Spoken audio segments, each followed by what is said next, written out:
ప్రభు దగ్గరికి వచ్చి దావీదు కుమారుడా, దావీదు కుమారుడా అని పిలిస్తే ఆయన ఆగాడు. ఏం కావాలి, ఏం ఆశిస్తున్నావు? ప్రభువా నేను చూడగోరుతున్నాను అన్నాడు. చూడు అన్నాడు ఆయన, అంతే. Praise the lord. చూసాడా లేదా? మరి ఒక అంధుడి దగ్గరికి వెళ్ళినప్పుడు నేల మీద ఉంచి అందులో మట్టి వరద కళ్ళకు రాశాడా? జరిగిందా లేదా? వెళ్ళి కళ్ళు కడుక్కో అని చెప్పాడా? ఇదేంటిది? ఆయనకు అట్లా చేస్తావు, ఈయనకి ఇట్లా చేస్తావేంటి? అదేంటది? నేను చూడు అని నువ్వు అనాలి కదా. మొన్న ఏమన్నావు ఆ మీటింగ్లో? చూడన్నావు. మరి ఇవ్వాలేంటి మీటింగ్లో? ఇది కొత్తగా చెప్తున్నాను. నువ్వు మారిపోయావు. నువ్వు అందా మాట్లాడేసేది?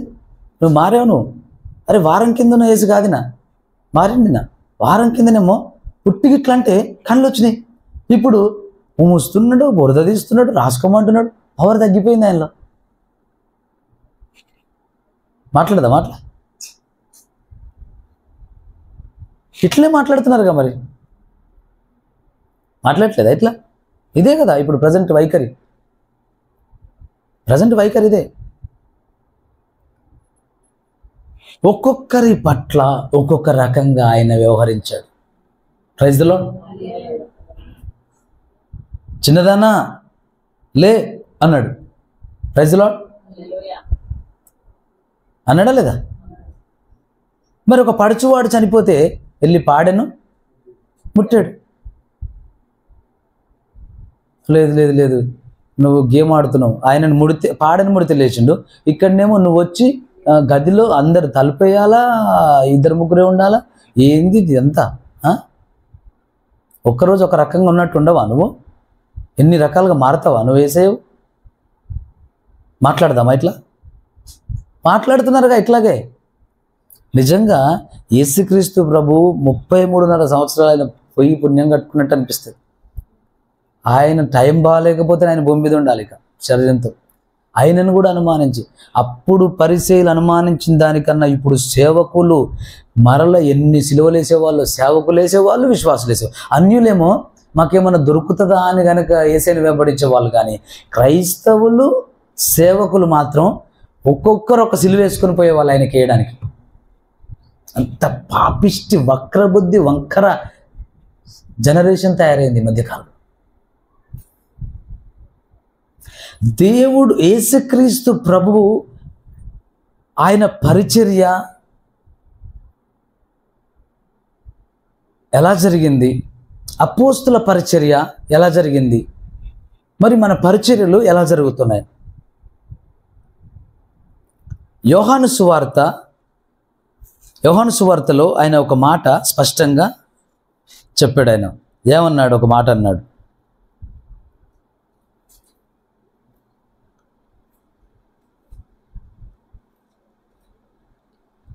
పరిశుద్ధాత్మ వచ్చినప్పుడు మిమ్మల్ని సర్వసత్యంలోనికి నడిపిస్తాడు.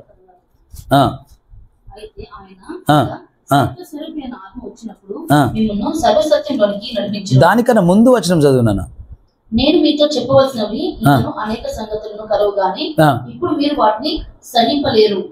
ఇప్పుడు ఆయన అంటున్నాడు, నేను మీతో చెప్పే సంగతులు అనేకము కలవు, కానీ ఇప్పుడు మీకు చెప్తే వాటిని మీరు సహించలేరు, అంటే గ్రహించలేరు. ఓకేనా? గ్రహించలేరు అంటే యేసయ్య చెప్పలేదు, అంతేనే కదా? వినపడుతుంది, అంతేనే కదా? చెప్పలేదు.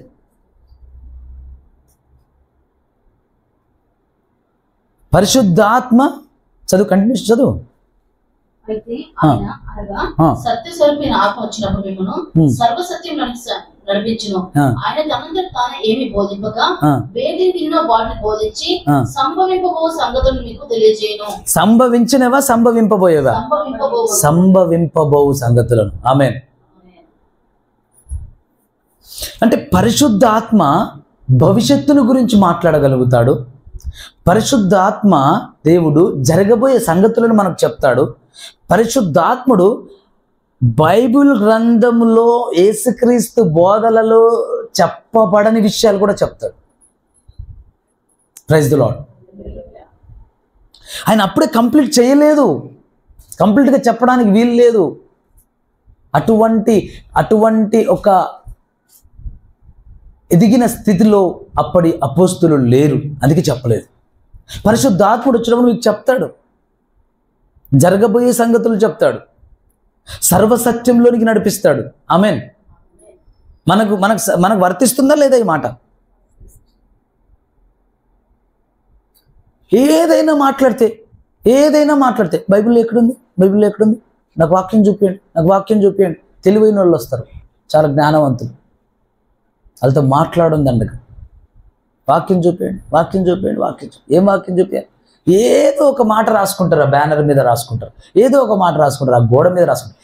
దేవుని వాక్యం ఏమిటి? ఆది యందు ఏముంది? వాక్యం ఉండెను, వాక్యము దేవుని యొద్ద ఉండెను, వాక్యమే దేవుడేను. ఇప్పుడు బైబిల్లో ఉన్న ప్రతి మాట దేవుడేనా? చెప్పండి, అవునా? ఎట్లా అవుతుందమ్మా?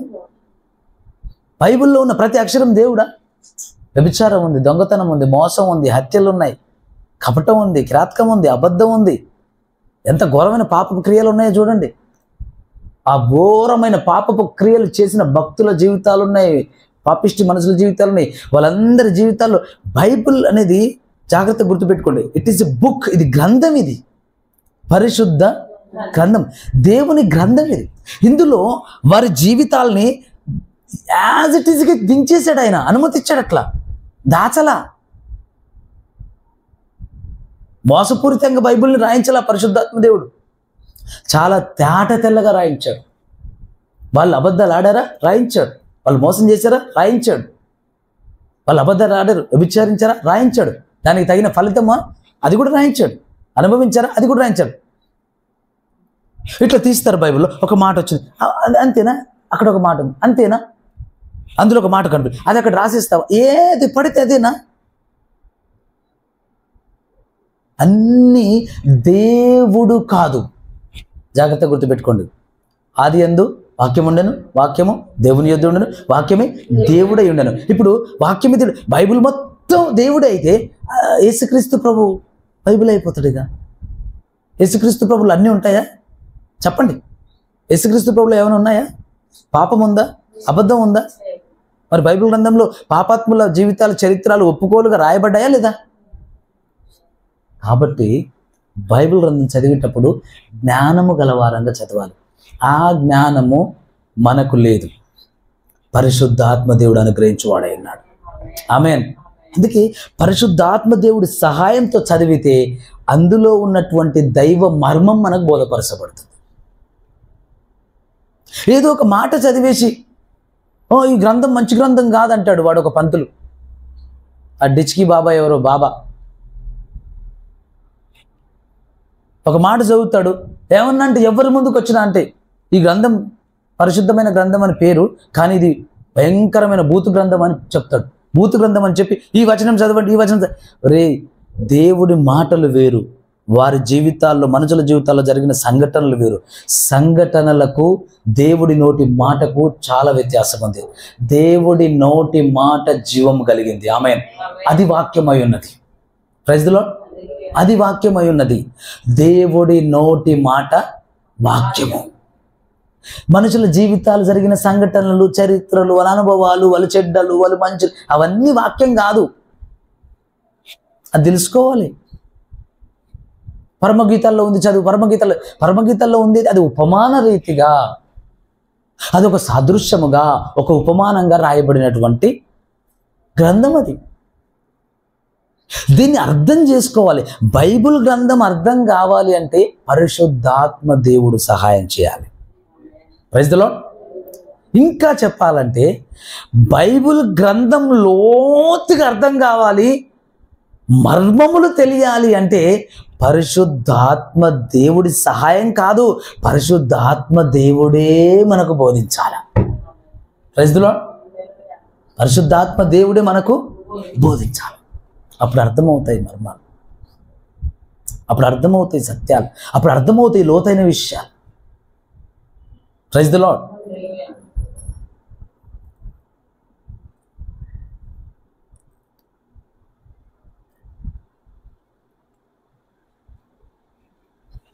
యోహాను రాసిన 3వ పత్రిక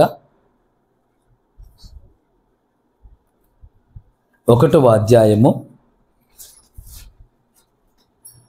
1-2 వచనాలు. పెద్దనైన నేను సత్యమును ప్రేమించి ప్రియుడైన గాయనకు శుభం చెప్పు ప్రాయునది. ప్రియుడా, నీ ఆత్మ వర్ధిల్చిన ప్రకారం అన్ని విషయములలోనూ వర్ధిల్చు సౌఖ్యంగా ఉండవాలని ప్రార్థించున్నాము. ఏమిటి ఇక్కడ ఉన్నటువంటి ప్రాముఖ్యత? ప్రియుడా, నీ ఆత్మ వర్ధిల్లుచున్న ప్రకారము నీవు అన్ని విషయములలో వర్ధిల్లుచు సౌఖ్యముగా ఉండవలనని ప్రార్థించుచున్నాను. అపోస్తులుడైనటువంటి యోహాను ప్రార్థన చేస్తున్నాడు. ఏమని ప్రార్థన చేస్తున్నాడట? నీ ఆత్మ వర్ధిల్లుచున్న ప్రకారము నీవు అన్ని విషయములలో వర్ధిల్లవలెను. ఎందుకు ఆత్మ వర్ధిల్లితే అన్ని విషయాలు వర్ధిల్లుతాయి? ఎందుకు ఆత్మ వర్ధిల్లినప్పుడే అన్ని విషయాలు వర్ధిల్లాలి? దేవుని సంగమా, దేవుని బిడ్డలారా, తమ్ముడు చెల్లి, నిజంగా ఈరోజు ఈ వాక్య భాగాన్ని నువ్వు యథార్థంగా గనక స్వీకరిస్తే నీ ఆత్మీయ స్థితి క్రీస్తునందు వేరే లెవెల్కి వెళ్తుంది. Praise the lord. ఒకని ఆత్మ వర్ధిల్లుచున్న ప్రకారము అంటే ఆత్మ వర్ధిల్లుట అనేది ప్రాముఖ్యమైనటువంటి విషయమై ఉన్నది. Soul prosperity. హల్లెలూయా, ప్రైజ్ ది లార్డ్. ఆత్మ వర్ధిల్లుట అనేది చాలా ప్రాముఖ్యమైనది. ఎందుకు ఆత్మ వర్ధిల్లాలి అనంటే మనము ఆత్మలము కాబట్టి. Praise the lord. మనం ఏమై ఉన్నాము? ఆత్మలమై ఉన్నాం. We are souls. మనం ఆత్మలమై ఉన్నాం. తెలుసో తెలియకో చాలా మంది చక్కగా దేవుని బిడ్డలు ఇలా మాట్లాడుతుంటారు, అయ్యా ఆత్మల సంపాదన, ఆత్మల భారం అంటే మనుషులు సంపాదించట్లేదా మీరు? ఆత్మల సంపాదన, దట్స్ రైట్ వర్డ్ యాక్చువల్గా. అది చాలా సరైన మాట. అది ఆత్మల సంపాదన, ఆత్మల భారం.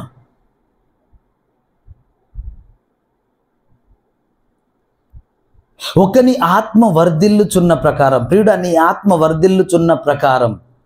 ఆత్మ వర్ధిల్లుట అంటే ఎందుకు ఆత్మ వర్ధిల్లాలి? మనం ఆత్మలము కాబట్టి ఆత్మ వర్ధిల్లినప్పుడు, ఓకే, ఆత్మ వర్ధిల్లినప్పుడు అన్ని విషయాలలో వర్ధిల్లుట సులభము, సాధ్యమవుతుంది. ఆత్మ వర్ధిల్లాలి, ఆత్మ వర్ధిల్లాలి, ఆత్మ వర్ధిల్లాలి. మరి మనం శరీరాలతో ఉన్నాము, శరీర సంబంధమైనటువంటి మనుషులతో, శరీర సంబంధమైన మనుషుల్లాగానే శరీరాలతో ఉన్నాం, తిరుగుతున్నాము, ఆడుతున్నాం, పాడుతున్నాం, తింటున్నాం, అందరితో పాటు అందరిలాగా ఉన్నాం. మనం ఆత్మలం ఎలాగా? దేవుని సంగమా, 1 కొరింథీ 15వ అధ్యాయము, 1 కొరింథీ అపోస్తులుడైన పౌలు కొరింథీయులకు రాసిన మొదటి పత్రిక 15వ అధ్యాయం 44వ వచనం కంటిన్యూషన్. ప్రకృతి సంబంధమైన శరీరము విత్తబడి ఆత్మ సంబంధ శరీరముగా రేపడను. ప్రకృతి సంబంధమైన శరీరం ఉన్నది కనుక ఆత్మ సంబంధమైన శరీరం కూడా ఉన్నది. ఇందు విషయమై ఆదాము మన మొదటి మనుషుడు జీవించి ప్రాణి ఆయనని వ్రాయబడి ఉన్నది. కడపటి ఆదాము జీవింపచే ఆత్మ ఆయను. చాలు. ఇక్కడ ప్రకృతి సంబంధమైన శరీరం ఉన్నది కనుక ఆత్మ సంబంధమైన శరీరము కూడా ఉన్నది. ప్రకృతి సంబంధమైన శరీరం ఉన్నది కనుక ఆత్మ సంబంధమైన శరీరం కూడా ఉన్నది. ఇందు విషయమై ఆదాము మొదటి మనుష్యుడు జీవించు ప్రాణి ఆయను. అని వ్రాయబడి ఉన్నది. కడపటి ఆదాము జీవింపజేయు ఆత్మ ఆయను. ఆమేన్. మనము ఎవరి స్వారూప్యంలోకి మార్చబడుతున్నాము? మొదటి ఆదామా, కడపటి ఆదామా? Praise the lord. మొదటి ఆదామా, కడపటి ఆదామా? అది ప్రాముఖ్యమైన విషయం.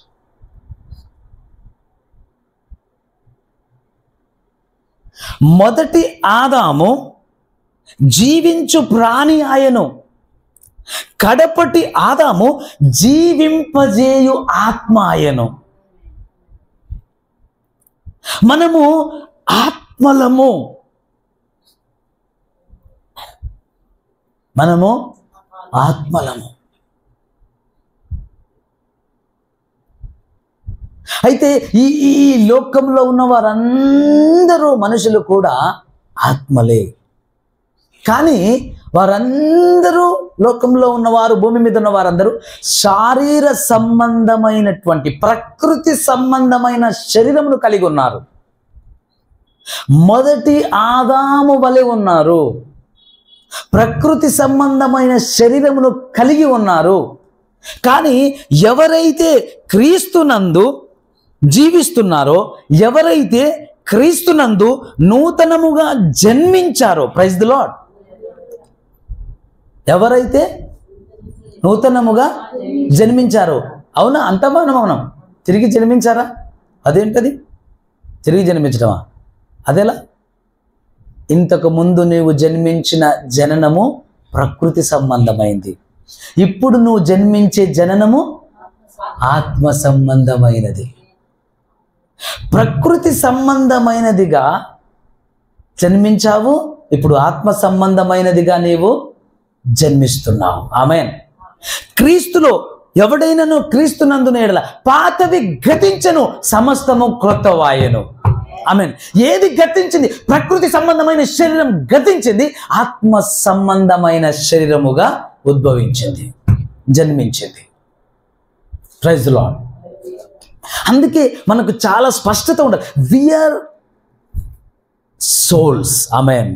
మనము ఆత్మలమై ఉన్నాము. ఆత్మ సంబంధమైన శరీరము కలిగిన వారమై ఉన్నాము. ఆమేన్.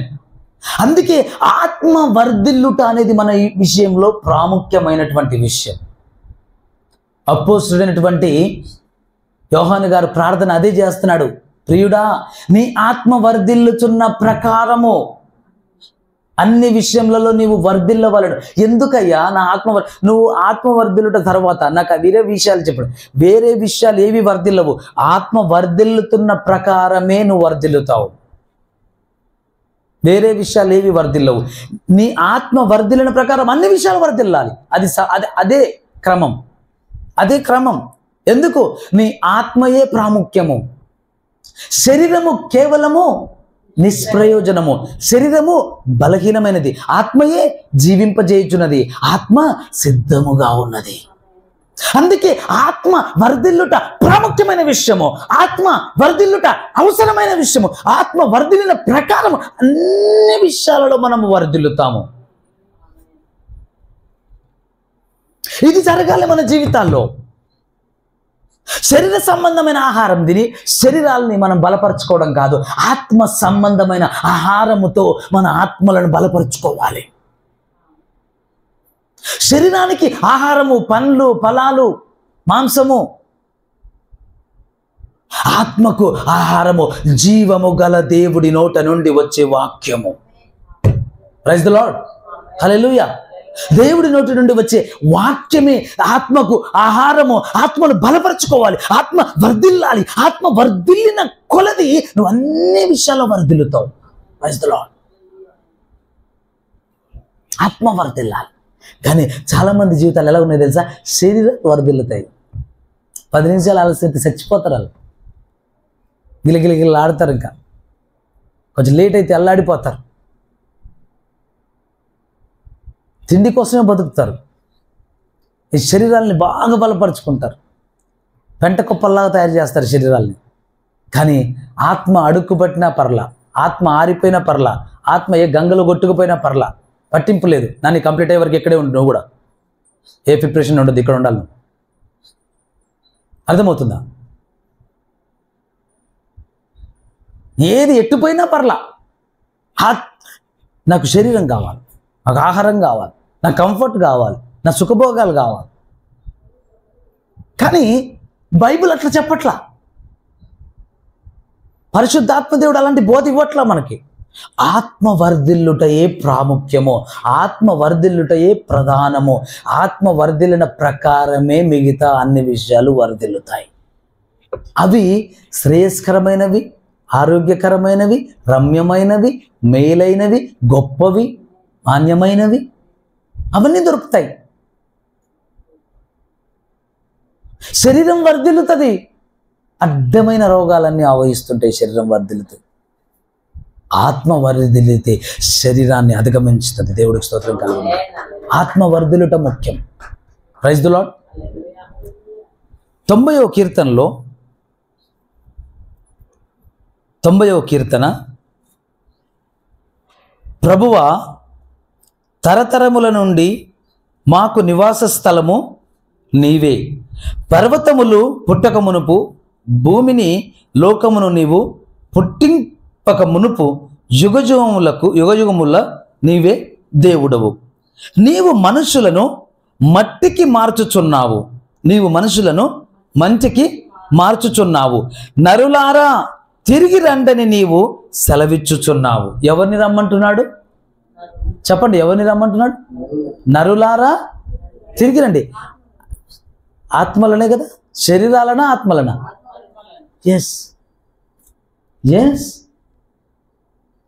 అవును.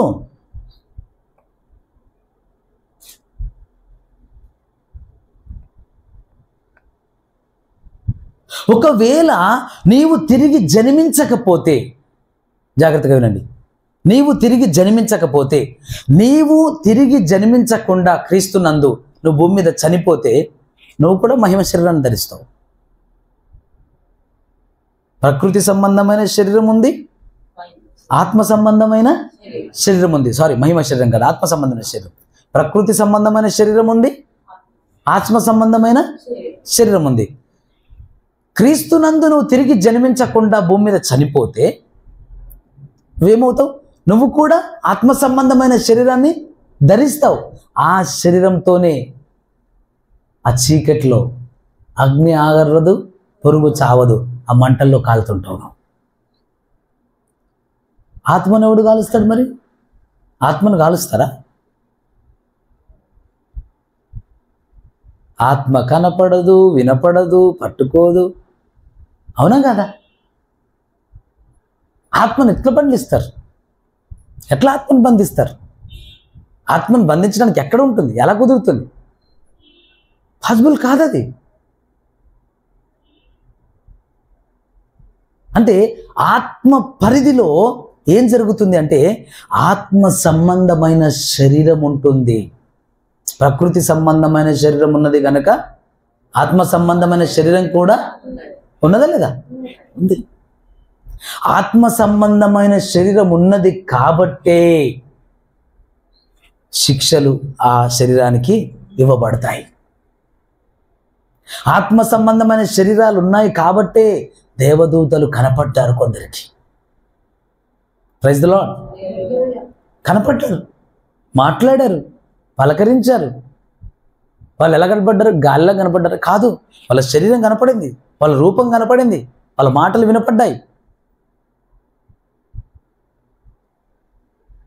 అయితే వారు ఏమైనారు? వారు మహిమ సంబంధమైన శరీరమును కలిగిన వారిగా ఉన్నారు. ఆమేన్. ప్రకృతి సంబంధమైన శరీరం ఉంది, ఆత్మ సంబంధమైన శరీరం ఉంది, మహిమతో కూడిన శరీరం ఉన్నది. Praise the lord. యేసుక్రీస్తు ప్రభువు చనిపోయి తిరిగి లేచి శిష్యులకు ప్రత్యక్షమవుతున్న సమయాల్లో తోమా, నేను తాకితేనే నమ్ముతానన్నాడు. అవునా కదా? తాకితేనే నమ్ముతానన్నాడు. రా తోమా, ముట్టి చూడు, నా గాయాలను ముట్టు అని, నా పక్కల ముట్టి చూడు. నువ్వు అనుకుంటున్నాడు భూతాలకు ఇది ఉంటుందా? ముట్టి చూడు. అల్ప విశ్వాసివి కానుడు, అవిశ్వాసివి కాక విశ్వాసమై ఉండు అంటాడు. అంటే ప్రభు శరీరాన్ని తాకాడా లేదా? ఆయన తోమ తాకాడు. మరి శరీరం ఉందా లేదా ఆయనకు? ఏ శరీరం అది? మహిమ శరీరం. ఆమేన్. Right, very good. మహిమ శరీరం, మహిమ శరీరం, మహిమ శరీరం. ప్రకృతి సంబంధమైన శరీరం ఉన్నది, ఆత్మ సంబంధమైన శరీరం ఉన్నది. ప్రకృతి సంబంధమైన శరీరము లోకంలో అందరికీ ఉంది. ఆత్మ సంబంధమైన శరీరముగా మనము మార్చబడి ఉన్నాము. ఆమేన్. దేవుడు మనల్ని ఒకనాడు ఏం చేస్తాడు తెలుసా? మహిమ శరీరముగా మార్చివేస్తాడు. Praise the Lord. అయితే ఇప్పుడు మనము ప్రకృతి సంబంధమైన శరీరులాగా మనం ఆలోచించొద్దు. ప్రకృతి సంబంధమైన శరీరులాగా మనం మాట్లాడొద్దు. వాళ్ళలాగా ఆలోచించొద్దు, వాళ్ళలాగా ఆశించొద్దు, వాళ్ళ బతుకులాగా మనం బ్రతుకుండదు. మనము ఆత్మ సంబంధుల వలె ఉండాలి. మనము ఆత్మ శరీరము గల వారంగా ఉండాలి. అలాగున మాట్లాడాలి, అలాగున ప్రార్థించాలి, అలాగున వ్యవహరించాలి, అలాగున మనం భోజనం చేయాలి, అలాగున మనం నిద్రపోవాలి, అలాగున మేలుకోవాలి, అలాగనే ప్రవర్తించాలి. అలాగ చేసినప్పుడు ఈ ప్రకృతి సంబంధమైన శరీరంలో ఉన్న బలహీనతలను మనం జయించగలుగుతాం. ఆమేన్. Praise the Lord. జయించగలుగుతాం, జయించగలుగుతాం, లిటరల్గా జయించగలుగుతాం. శరీరంలో ఎన్నో పుడుతుంటాయి పాప సంబంధం. ఈ వాటిని ఇట్లా సింపుల్గా తీసి ఎప్పుడు నువ్వు ప్రకృతి సంబంధమైన శరీరము కాక ఆత్మ సంబంధమైన శరీరముగా నువ్వు ఉన్నప్పుడు వీటిని తీసేస్తావు నువ్వు ఈజీగా.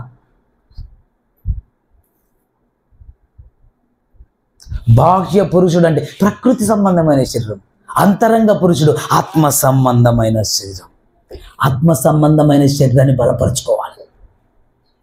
ఆత్మ సంబంధమైన శరీరం, ఆత్మ సంబంధమైన శరీరం, ఆత్మ సంబంధమైన శరీరం. ఒకడు తిరిగి జన్మించకపోతే అంతే, మరణిస్తే వాడు ఆ ఆత్మ శరీరంని ధరించుకుంటాడు. శిక్షకు, తీర్పుకు, నరకానికి వెళ్ళాల్సి వస్తుంది వాడు. మనము ఆల్రెడీ ఆత్మ సంబంధమైన శరీరమును మనము ధరించాము. మహిమ సంబంధమైన శరీరమును ధరించవలసిన వారమై ఉన్నాము. మొదటి ఆదాము జీవించు ప్రాణి అయ్యాడు. కడపటి ఆదాము జీవింపజేయు ఆత్మ అయ్యాడు. ఆమేన్. మనము ఆత్మ సంబంధులము, మనము ఆత్మ సంబంధులము, మనము ఆత్మలమై ఉన్నాం. అందుకే ఈ ఆత్మ వర్ధిల్లాలి, ఆత్మ వర్ధిల్లాలి. ఆత్మకేముంది? ఒక శరీరం ఉంది. ఆత్మ సంబంధమైన శరీరం ఉందా లేదా? ఉంది. అది వర్ధిల్లాలి. అది వర్ధిల్లినప్పుడు మిగతా అన్ని విషయాలు వర్ధిల్లుతాయి. Praise the lord.